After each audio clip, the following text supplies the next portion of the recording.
Hello everyone, welcome to online classes for class 12 and today I think it's my fifth lecture on the topic capacitor, and today's topic is very important. So we start with the topic which is called common potential. Very important topic, common potential. So what happened? Suppose we have two capacitor C1 and C2, and we charge them with a battery of V1 and V2. So charge store Q1 C1 V1, Q2 C2 V2, energy store half C1 V1 square, energy store half C2 V2 square. So total energy store initial, that is half C1 V1 square, half C2 V2 square. Now after full charge we disconnect battery and connect. After full charge we disconnect battery and connect. Case 1 plus with plus polarity and minus with minus polarity. So what happened, ये मेरा first capacitor था, ये मेरा second capacitor था, इसका charge store Q1, इसका charge store Q2. Let it be the positive plate, let it be the negative plate, positive negative, and now we connect according to the case 1, plus with the plus and minus with the minus. Question क्या देगा? Find the new charge induced or developed in both the capacitor, and secondly the energy loss during the process. Yes, हमेशा ऐसा process में energy loss होगा. So what we have to find out? We have to find out first of all the common potential. That's why the name of this topic is common potential, which is very important. हमें सबसे पहले common potential निकालना पड़ेगा. Common potential V, and that common potential is equals to the total charge by total capacitance. आप देखो जितना charge before connection था, after connection भी चार्ज उतना ही रहेगा, बिकॉज कंजर्वेशन ऑफ चार्ज, और कोई एक्स्ट्रा हम लोग ने बैटरी नहीं लगाया. बैटरी जो पहले लगाया था फुल चार्ज के बाद बैटरी को हटा दिया, तो चार्ज क्या हो गया, फिक्स हो गया. So total charge before connection is equals to the total charge after connection. So total charge by total capacitance, why we add them, because it's a parallel connection. So क्या हो गया, C1 V1 plus C2 V2 by C1 plus C2. When you get the common potential, then new charge induced Q1, let it be dash. तो क्या हो गया, capacitance है ही, and you have the common potential voltage V. So new charge induced Q2 dash, समझ में आ रहा है this one. So ये हो जाएगा C2V, and energy store final half total capacitance C1 plus C2 into V square. अब अगर हमें डेल U चाहिए, फाइनल माइनस इनिशियल. फाइनल हम लोगों ने लिखा था, ये initial. The value is always negative. What do you mean by negative? Negative means loss. So final minus initial is always negative, and that negative means loss. अब देखो यहाँ पे केस 2 में क्या है. केस 2 में है plus connected with the minus and minus connected with the plus. मतलब अब मेरा ठीक उल्टा हो जाएगा, ये हो जाएगा माइनस, ये हो जाएगा plus. So everything is remain same, but यहाँ पे क्या होगा, नेट चार्ज जो प्लस और माइनस दोनों में से कोई एक बड़ा कोई एक छोटा, तो बड़ा माइनस छोटा नेट वैल्यू को हम लोग इसलिए मॉड में रखा है. तो if you want you can put this one is also in mod and this one is negative, but capacitor again connected in parallel, so you add them. new charge, new potential into this, new potential into C2, energy loss, final energy store half. Again they are in parallel, C1 plus C2 into V square, and del U is final minus initial. Again you get the loss. और इसके ऊपर देखो entrance exam में तो question पूछता ही है, board exam में भी एक क्वेश्चन पूछता है, and it's a very very important, और ऐसा एक या दो टाइप का ही क्वेश्चन हमेशा पूछता है.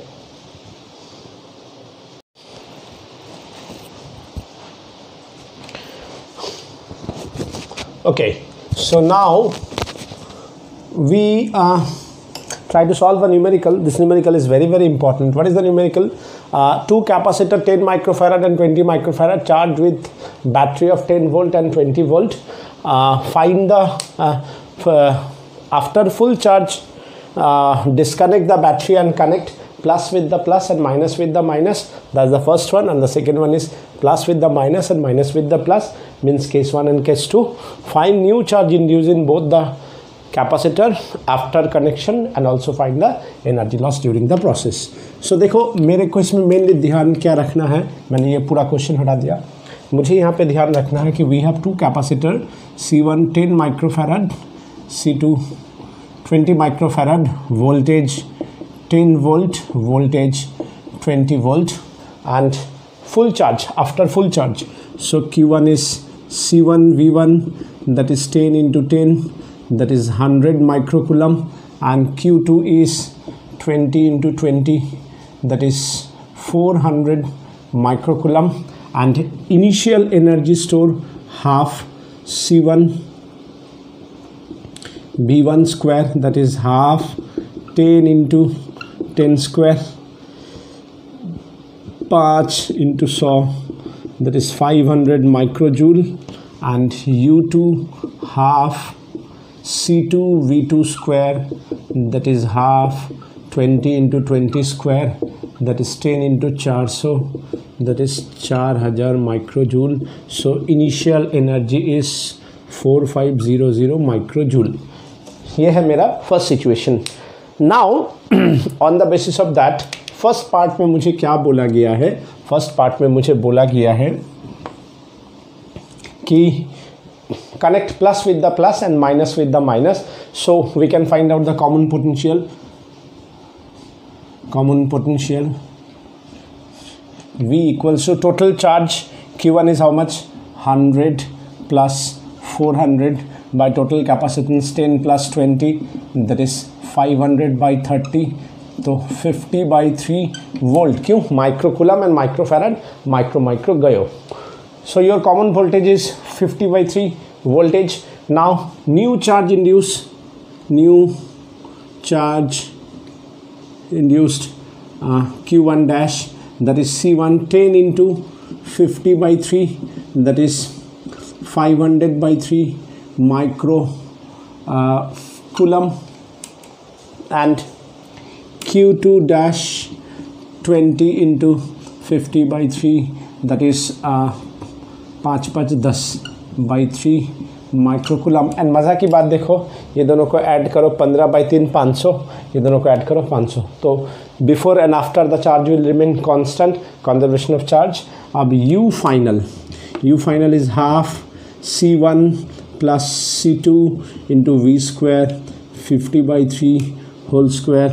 तो ये हो गया 30 by 2 50 by 9. तो हम इसके साथ काटेंगे 15, 5 10 15, ये 3 गया, तो ये आ गया 5 5 25, 25 और 5,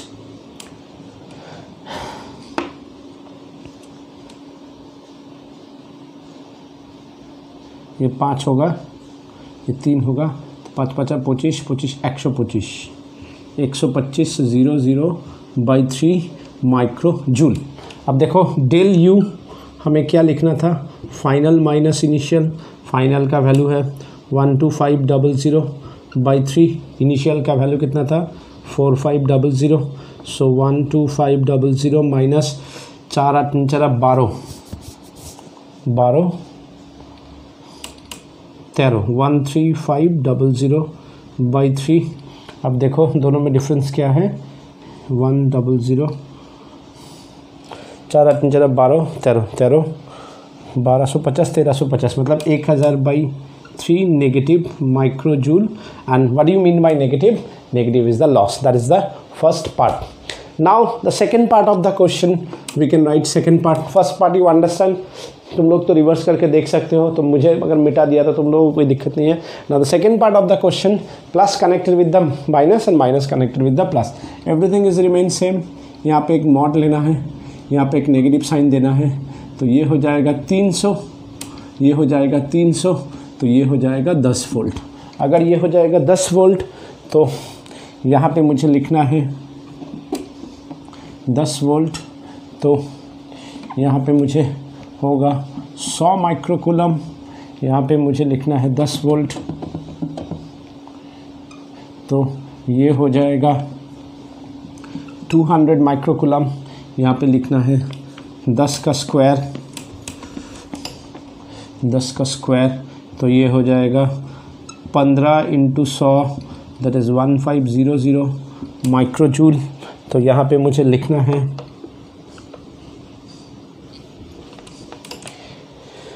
15 × 10, हाँ, तो यहाँ पे लिखना है 1500 मतलब 3000 microjoule. Again the value is negative. Negative मतलब loss. Now my question is that, ध्यान से देखो यहाँ पे टोटल क्या है 10 100 and 400. The difference is 300. यहाँ पे भी the difference is 300.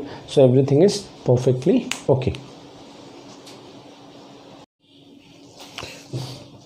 Okay, so the next question is 20 microfarad capacitor charged with a battery of 20 volt. Very good. So C1 is 20 microfarad charged with a battery of 20 volt. After full charged, disconnect battery and connect with a uncharged capacitor of capacitance 10 microfarad. What do you mean by that? 10 microfarad is the capacitor, but V2 is 0. That means it's uncharged. So these are the information given, and on the basis of that, what we have to find out? We have to find out the new charge induced in both the capacitor after connection and energy loss during the process. देखो कहानी वही है. Q1 C1 V1 20 × 20 400 microcoulomb. Energy store half. C1 V1 square half 20 × 20 square, तो 10 × 4000, that is 4000 microjoule. That is the initial, and that Q2 is 0. Why? Because it is uncharged. Connect with the uncharged capacitor of capacitance this. So this was the initial, and then when it is connect with the uncharged, so देखो क्योंकि ये uncharged है तो यहाँ पे ये बात नहीं बोला है कि प्लस के साथ कि माइनस के साथ. क्यों? क्योंकि एज इट इज uncharged तो कोई फ़र्क नहीं पड़ता है कि इट्स प्लस और माइनस. So again on the basis of that information what we have to find out. First common potential V equals to Q1 plus 0 by C1 plus C2, because after connection they are parallel connection. तो 400 plus 0 by 20 plus 10, that is 400 by 30, that is 40 by 3 volt. Now new charge induced after connection. C1V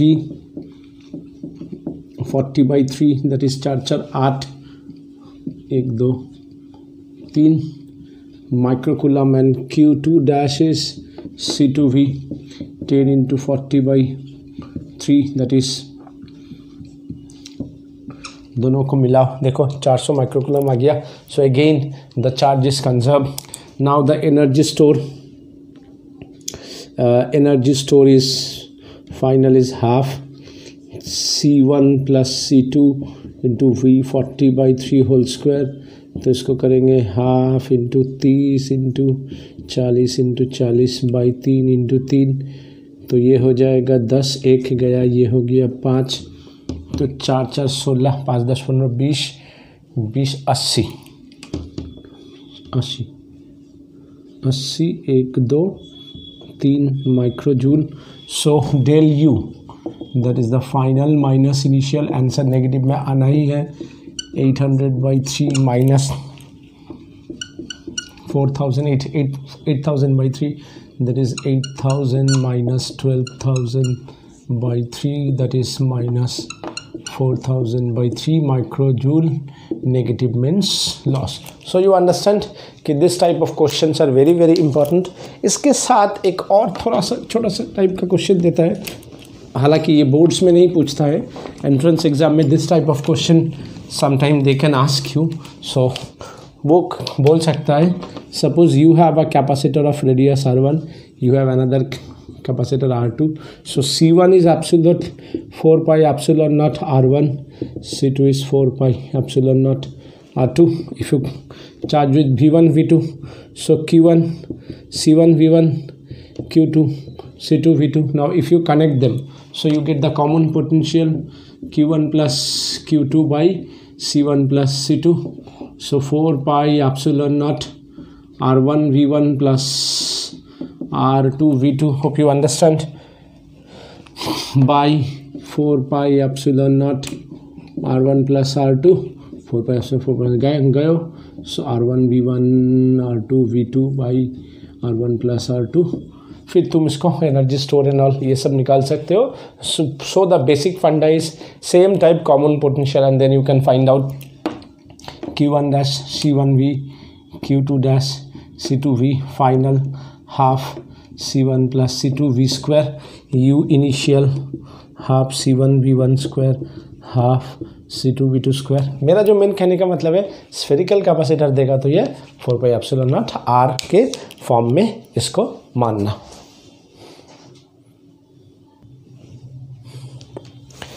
Next important topic is dielectric medium, which is very very important. So generally this dielectric medium is two type. One is called the polar, another one is called the non-polar. तो देखो ये polar and non-polar both type of medium we can entire or we can replace or we can put inside the capacitor.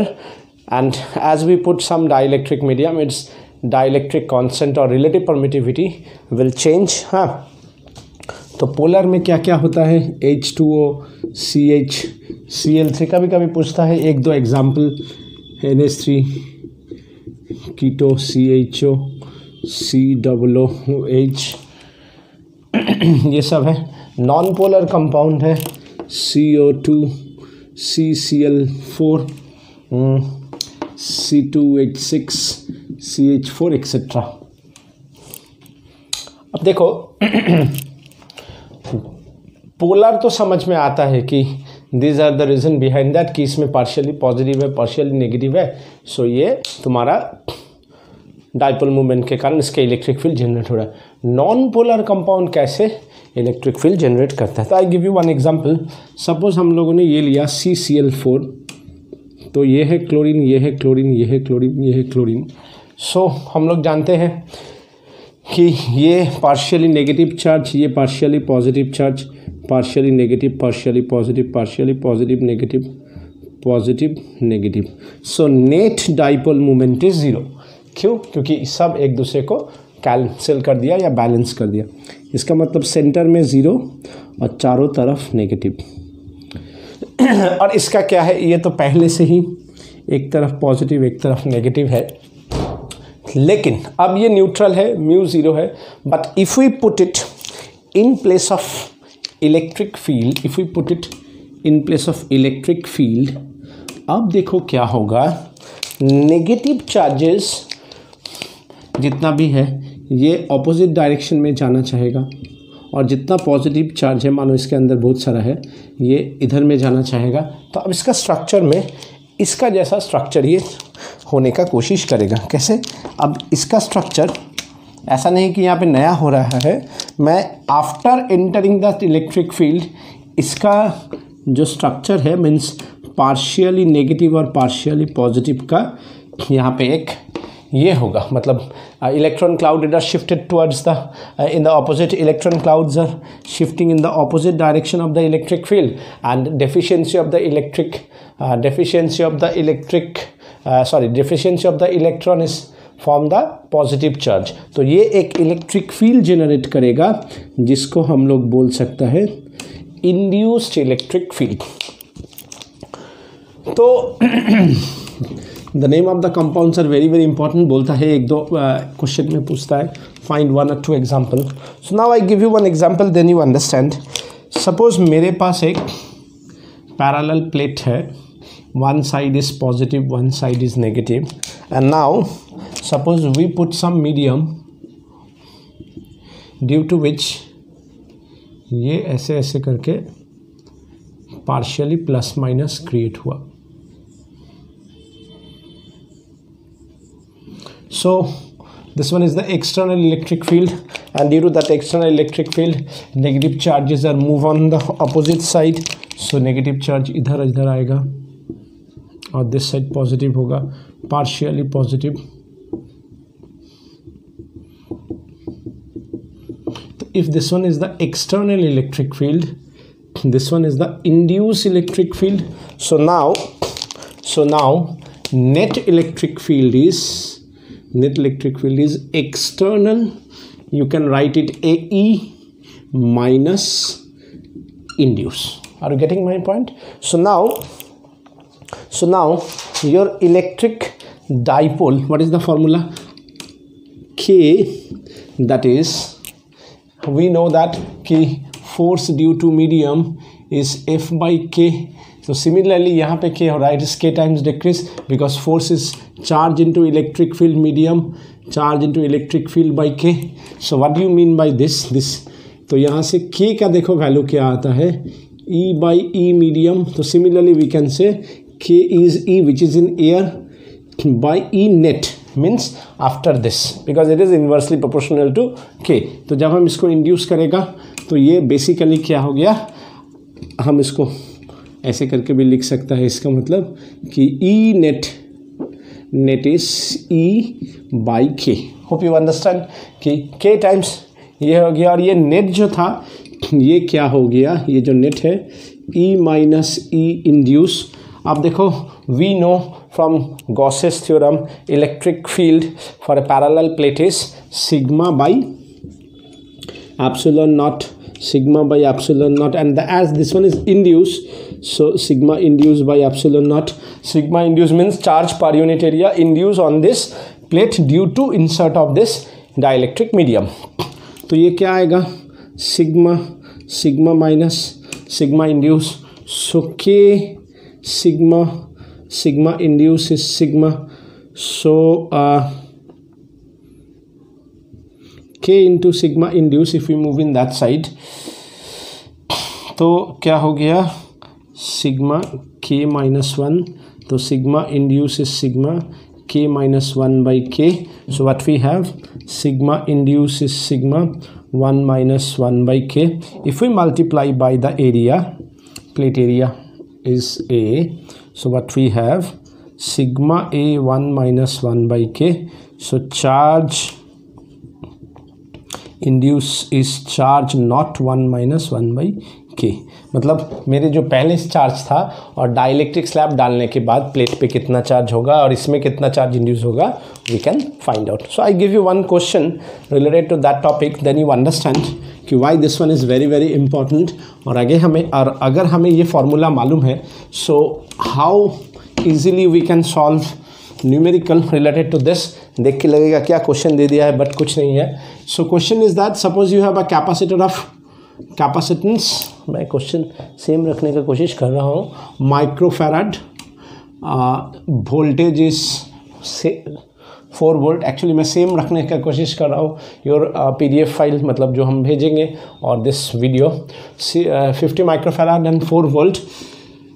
This one is air capacitor, कुछ नहीं बोलता है, मतलब air capacitor. So air capacitor 50 microfarad charge with battery of volt 4 volt.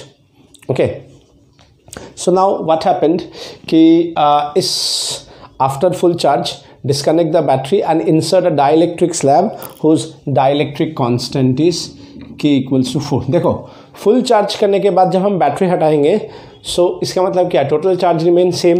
अब हम लोग जब slab डालेंगे तो टोटल चार्ज तो सेम रहेगा, लेकिन चार्ज डिस्ट्रीब्यूट होगा. प्लेट में कुछ चार्ज रहेगा और स्लैब में कुछ चार्ज रहेगा. Question is that find the charge induce on the slab. So charge induce on the slab is charge on overall charge. You can say Q naught means the initial charge 1 minus 1 by K. तो Q naught मेरा कितना था, C कितना था 50 microfarad into 4 that is 200 microcoulomb. So this is the initial. So 200 1 minus 1 by 4 that is 200 3 by 4 that is 150 microcoulomb on the slab. So on the plate कितना हो जाएगा, Q naught minus Q induce that is 200 minus 150 that is 50 microcoulomb. अब देखो एक बात है, अगर हम ये बैटरी को नहीं हटाते तो क्या होता, बैटरी को अगर नहीं हटाता तो प्लेट पे सेम ही चार्ज रह जाता, मतलब 200 ही रह जाता, और यहाँ पे 150 होता तो टोटल 350 हो जाता या और कुछ बढ़ जाता. Actually what happen if you connect with the battery then as the capacitance के टाइम्स इंक्रीज. सो क्या हो गया, ये अगर इतना था तो टोटल चार्ज जो है इंटू 4 हो जाता, मतलब 800 हो जाता.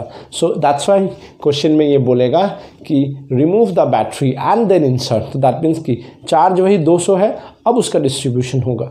ठीक है, नहीं तो ये क्या हो जाता, अगर बैटरी को रखोगे तो ये टोटल 800 हो जाएगा. फिर 800 का यहाँ पे 3/4, 800 का 3/4 मतलब कितना, 600 प्लेट में होगा, 200 इसमें रहेगा. मैंने बोला कि इसमें जो है फिर 200 ही रह जाएगा, जितना था उतना ही हो जाएगा.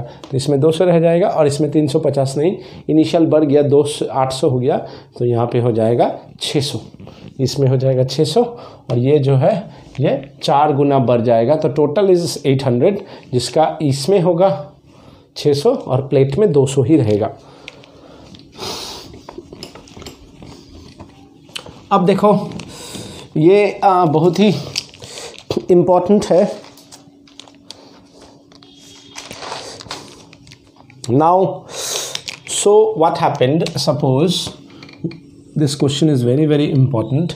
We have a parallel plate capacitor and we have different medium, like this one is one medium, this one is another, this one is another. Air ये था K1, ये था metal, ये है K2 और ये है फिर से air. Let ये D है, this one is D, this one is D, this one is D and this one is D. So how many 5 Ds you have? And the question is that suppose the electric field is like this one is electric field and this one is distance 0D, 2D, 3D, 4D, 5D. So draw the electric field versus this electric field versus distance graph. तो एक और बात, for metal what happened, मैं थोड़ा बता देता हूँ. For metal what happened, if you have this one is plus, this one is minus, we know this one is electric field, and if we insert a metal, so what happened in metal, you have an ocean of free electron. As you have ocean of free electron, negative charges are moved in that side and positive charges are induced in this side. और ये तब तक होगा जब तक कि ये induce और ये, क्योंकि ओशन है मतलब इसके पास जितना चाहिए उतना है. दिस इंड्यूस एंड ये with in a very short interval of time this two are equal. So when external electric field and induce electric field are equal, the state is called the steady state.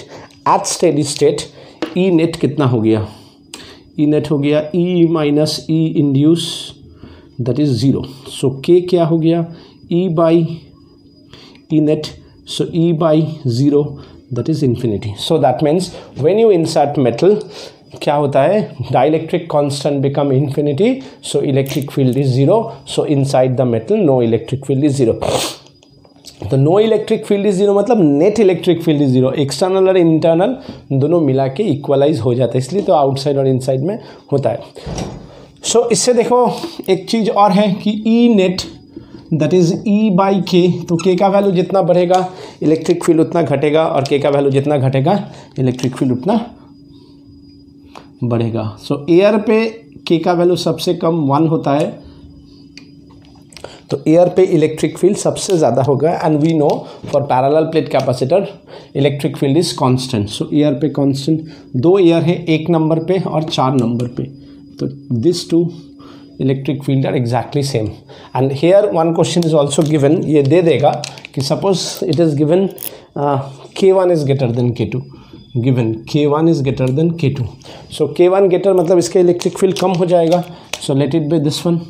और इसका electric field थोड़ा, oh shit, ये यहाँ पे होगा ना, इसको थोड़ा सा बढ़ा दो। और the last one is air, I am sorry, so the last one is air, so the last one is same and this in between is the metal.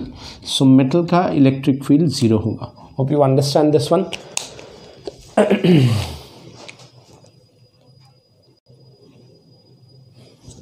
Okay, so now my next question is, that is also very very important for board exam as well as for entrance exam. देखो क्या बोलता है, suppose you have a parallel plate capacitor, C is the initial capacitance epsilon naught A by D, okay, D is the thickness, A is the plate area. Now what happens, you have a plate, you have a slab, dielectric slab whose dielectric constant is K, same plate area but the thickness is T. So find the new capacitance of the capacitor.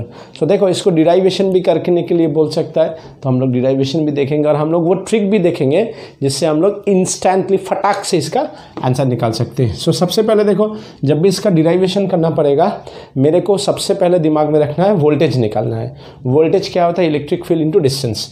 So voltage Q, जहाँ voltage मिलेगा Q is C V, C is Q by V. तो देखो voltage जो मिलेगा, voltage मेरा air पे कितना portion है, टोटल D था, इसमें मीडियम है तो rest is air, so D minus T, क्योंकि हम लोग को मालूम है voltage is electric field into distance.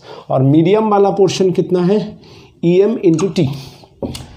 अब देखो हमें ये भी मालूम है कि जब भी हम लोग मीडियम देंगे सो E बाई K हो जाएगा। So we can write E D minus T plus E by K T. हमें ये भी मालूम है डाइलेक्ट्रिक स्लैब के लिए sigma by epsilon naught, Q is sigma A, तो Q by epsilon naught A होगा।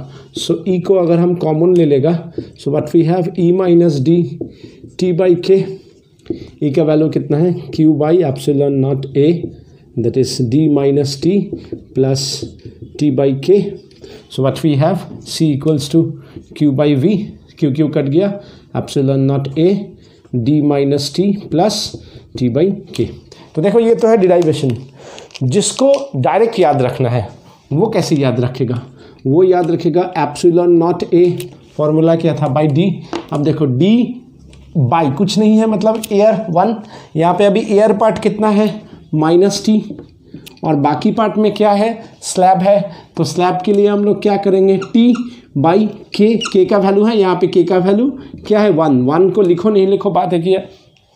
अब देखो ये हो गया तुम्हारा केस 1 कि एक तरह का ऐसा क्वेश्चन दे सकता है।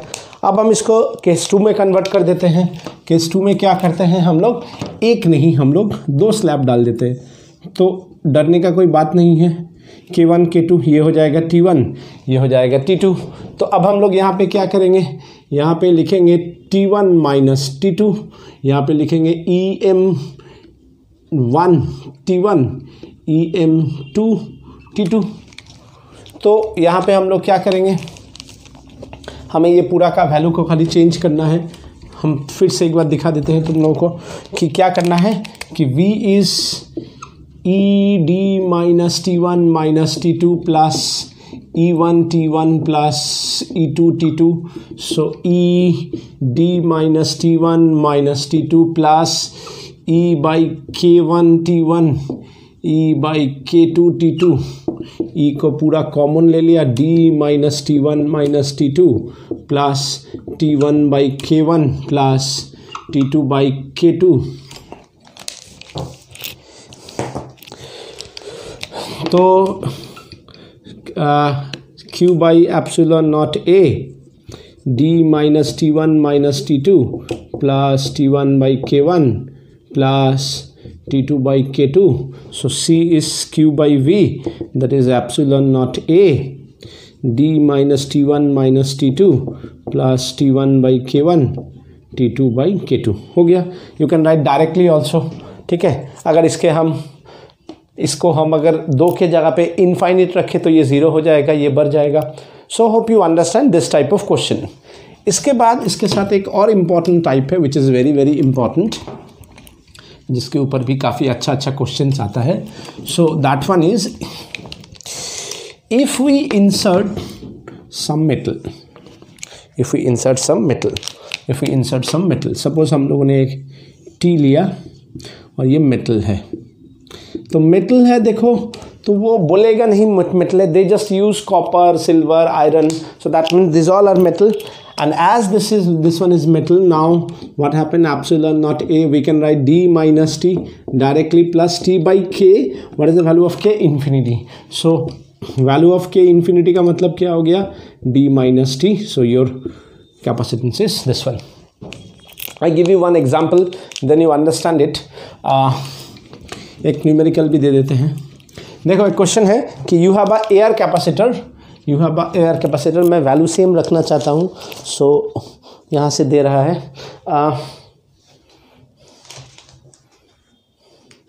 Yes air capacitor of capacitance 50 microfarad.